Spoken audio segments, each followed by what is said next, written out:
આસામના મુખ્યમંત્રી હિમંતા બિસ્વા શર્માએ રાજ્યમાં વસ્તી નિયંત્રણ માટે અનોખો નિર્ણય કર્યો છે.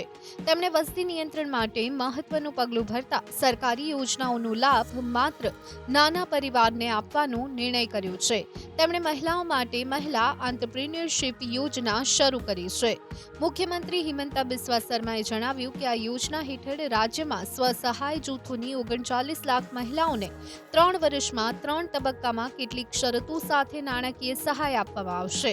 શરતો મુજબ જનરલ અને ઓબીસી કેટેગરીની મહિલાઓ જો આ યોજનાનો લાભ મેળવવા માંગતી હોય તો તેમના 3 થી વધુ બાળકો ન હોવા જોઈએ, જ્યારે અનુસૂચિત જનજાતિ અને અનુસૂચિત જાતિ મહિલાઓ માટે આ મર્યાદા 4 બાળકોની રહેશે. આ માટે 145 બિઝનેસ મોડેલ પસંદ કરવામાં આવ્યા છે. આ સાથે જ તેમણે મુખ્યમંત્રી મહિલા સાહસિકતા અભિયાનની જાહેરાત કરી હતી. આ અભિયાન હેઠળ રાજ્ય સરકાર ચોક્કસ રાજ્ય ભંડોળવાળી યોજનાઓ હેઠળ લાભ મેળવવા માટે 2 બાળક નીતિ અપનાવશે.